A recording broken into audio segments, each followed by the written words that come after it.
is air traffic control. You're cleared for takeoff.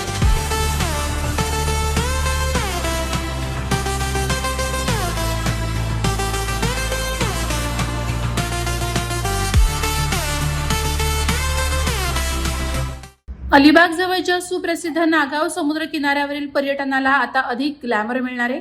मुळातच पर्यटकांच्या मनात स्थान मिळवलेल्या नागाव समुद्र किनाऱ्यावर लाटांवर हायस्पीड वॉटर कार धावणार असून तिचं लोकार्पण उद्योगपती निरंजन हिरानंदानी यांच्या हस्ते करण्यात आलंय.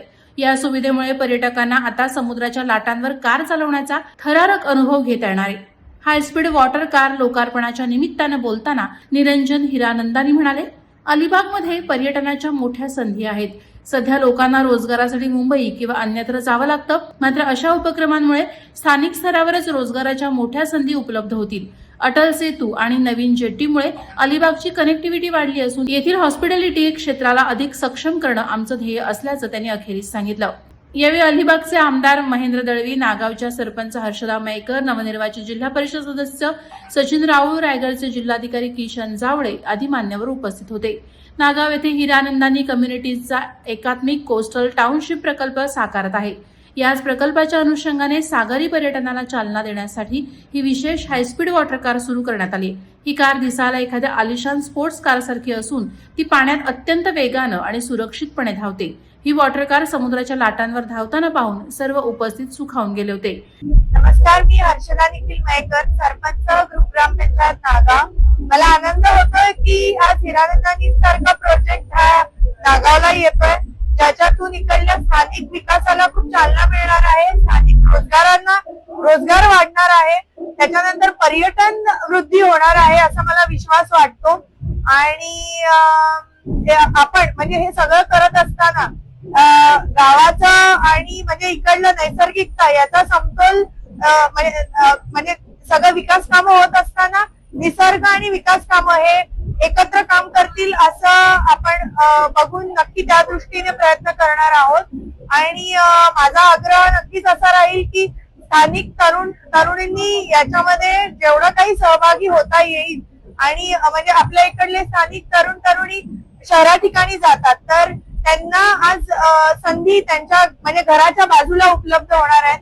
सोबतच त्यांचे हे जे काही इंटरनॅशनल लेवलचे काही ऍक्टिव्हिटीज इकडे होत आहेत, ज्याच्यातून टुरिझम म्हणजे नागावचं टुरिझम ऑलरेडी सगळ्यांना माहितीच आहे की खूप दिवसेंदिवस वाढत आहे. आणि त्याच्यातून मला वाटतं की प्रोजेक्टच्या माध्यमातून जस्ट गव्हर्नमेंटच्या माध्यमातून इकडे जे फायनेस्ट म्हणजे आपलं टुरिझम साठीच्या ज्या सोयी सुविधा आहेत त्या देण्याचा आपण नक्की लोकांना प्रयत्न करू आणि त्याच्यातून या प्रोजेक्ट सारख्या माध्यमातून त्याला चालना मिळेल असं मला वाटतं. अलिबागच्या डेव्हलपमेंटसाठी हिरानंदानी सायन्सच्या माध्यमातून आज वॉटर स्पोर्ट्स हा प्रकल्प या ठिकाणी आज इनोव्हेशन होतोय. या सगळ्यात जास्त आनंद आहे. माझ्या मतदारसंघामध्ये अशा अनेक उद्योग येत आहेत की ज्या पर्यटकांना चालना देण्यासाठी विशेषतः रोजगार निर्मिती या ठिकाणी नक्की होईल असा आशावाद आहे. आणि येणारा पर्यटक देश विदेशातून जो पर्यटक येईल यांना एक चांगल्या सुविधा या ठिकाणी यांच्या माध्यमातून इराणच्या माध्यमातून या ठिकाणी निर्माण होतील. त्यामुळे अलिबागची डेव्हलपमेंट अनेक जलद होतोय.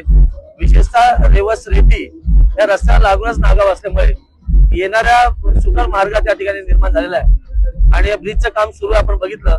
मला वाटतं अलिबागची डेव्हलपमेंट सगळ्यात आधी पाच होते. महाराष्ट्र राज्याचे मुख्यमंत्री घोषणा केल्याप्रमाणे आज तिसरी मुंबई आज पेन अलिबाग मध्ये येतोय. त्याचा सगळ्यात जास्त आनंद आहे. आणि विशेषतः येणाऱ्या 5 वर्षामध्ये सगळ्यात मुंबईपेक्षा डेव्हलपमेंट अलिबाग असल्यामुळे येणाऱ्यांचा ओघ निश्चित जास्त आहे आणि त्याचं स्वागत आम्ही निश्चित. वादळवारा लाईव्ह साठी अमोल कुमार जैन, अलिबाग. नवी मुंबई व रायगड जिल्ह्यातील ताज्या बातम्या आणि घडामोडींसाठी सबस्क्राईब करा वादळवारा लाईव्ह चॅनल आणि दाबा बेल आयकॉन.